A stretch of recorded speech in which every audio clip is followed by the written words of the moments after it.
Hello, everyone. Today I want to talk, I guess, about being transparent, being honest, and as a result, whether it's better to be overestimated or underestimated. This is more just gonna be a little rant about my thoughts about it and maybe some experiences, and not exactly finding an answer, more like having, I guess, an open discussion, if or just yeah, some additional information experience, I guess. I feel like when I grew up, because I'm kind of rather introvert or shy, I used to always believe that being underestimated is better because that means that you are overqualified or like you can do even more than people think you can. And so you can not only meet the expectations, but I don't know what's the word, but like be even better than just the expectations, right? So that sounds like a good thing. Um, So I usually or I tended to downplay myself or try to be very open, transparent, and honest. And I feel like, especially in this day and age where everything seems so fast paced and there's such an overload of people, information, just everything, it seems like, you need to kind of do the opposite in a strategic way. I feel like that sometimes, I don't know, kind of sucks, whether it's about YouTube, whether it's about dating, whether it's about job interviews. I feel like it's so blatantly obvious to just say the things that are supposed to be said. And I don't know, you almost have to artificially, I'm sorry, I can't speak. You have to somehow artificially stand out. And at the same time, it's supposedly also a good thing to be unique by being yourself because everything else can already be done. And I don't know, I feel like it's difficult because if you don't get the initial, I don't know, hype, or if you're at a job interview, you don't like exceed already everyone's expectations and answer every question amazingly, and you say you're extremely confident and well fitted for the job, then they're just gonna take someone else, I guess. But that means maybe you would have been better, but you never got the chance. So it's like a gamble with them, but with yourself as well to some extent. I guess that's why it sucks for both parties because in the end, you want to have the one who's best suited to do the job, and I want to do like have that as well. I don't want myself to be employed for something, or I don't want to be a friend or a partner or anything that I'm not fit for, right? Because what's the point of saying that I'm able to do something when I'm not? I know there's all these kind of memes where it's like if you get the job but you lied on your resume and didn't end up in a situation where you were not able to. Which funny story, by the way, is the reason why I never cheated in my entire school career, and I said the same things to my pupils as well. And to be a little bit overly dramatic, but I mean, some of them, I guess, still attempted to cheat because they're, I don't know, pupils or teenagers, but some maybe for some of them it might have made sense. Because I said, yeah, you can cheat like in the little test today and you feel like you get a little bit of a better grade, and in the end it doesn't matter. But in the end you get a little bit of a better grade at the end of the semester. Then you go to a school you're not supposed to, and then in the end you end up at a job without qualifications. If you technically cheat your entire way up until, I don't know, becoming a doctor or becoming an architect, and then you have to perform a surgery, but you don't know what you're doing, and you end up hurting your patients, or you build a house and you forget to take in some of the calculations and it then breaks down and crushes worst case people, or it's just a lot of wasted money. So in the long run, what I wanted to tell and what I believe, like cheating or like lying about qualifications you don't have, never really helps. But at the same time, it's difficult to, or for me, it seems difficult to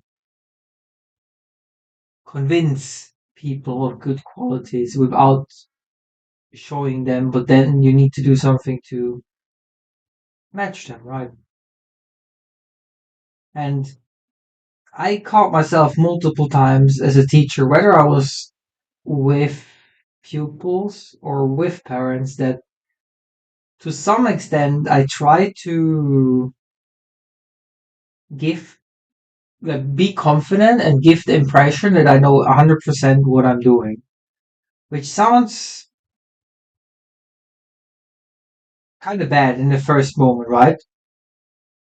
Because I remember, especially when I just started teaching, it's like I don't know, like in my early 20s, and you take care of kids, which is a huge responsibility. And I do believe, and I got tons of feedback from parents and everyone.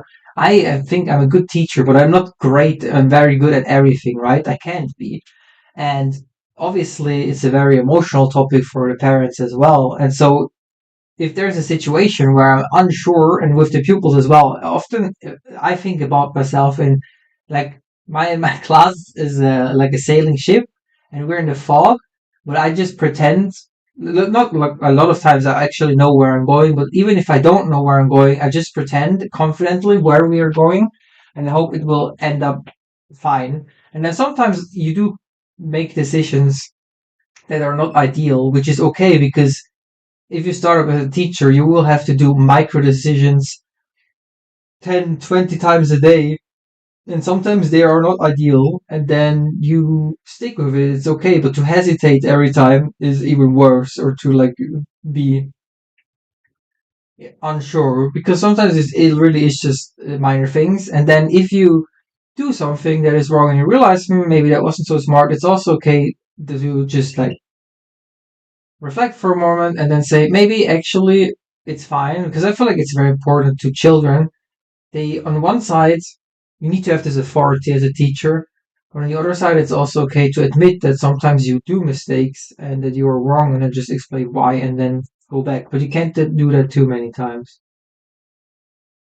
And I don't know, I feel like with relationships, it's the same time. One thing I have struggled usually is like when things end, that I feel like I never got a chance to show my value in a way.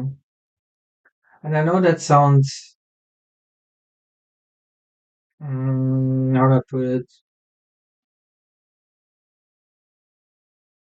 I don't know, not egoistical, but it's like, well, maybe that's the entire point of breaking up with someone, is because like you don't want to invest anymore, right? Um, and I don't know. I feel like with all the past experiences and the years that have come of this, I'm like more hesitant. But I don't know. Maybe I also just haven't met the right person. Either way, well, it's like a lot of things, or like I feel like a lot of my strengths come, and it's not that easy to be seen, right? I feel like I'm very good at certain things and not that great at other things, but it's like situational. I think that once again goes for everything. Like maybe I'm not the perfect drinking buddy to make friends. So if you just go out with people and only sit in bars, if like, oh my god, this guy is, I don't know, boring or whatever. So why would I bother talking to him? Which actually multiple people like a lot of times I've meet people initially, and either I dislike them or they dislike me to some extent. And then once I really prefer one-on-one conversations, because I feel like one, I can talk, but two, more importantly, I can just listen and focus to one person. Whereas a lot of times, for example, here in the language school, we did things with like groups of 10 people, and then you can have these little conversations, and sometimes there's big discussions.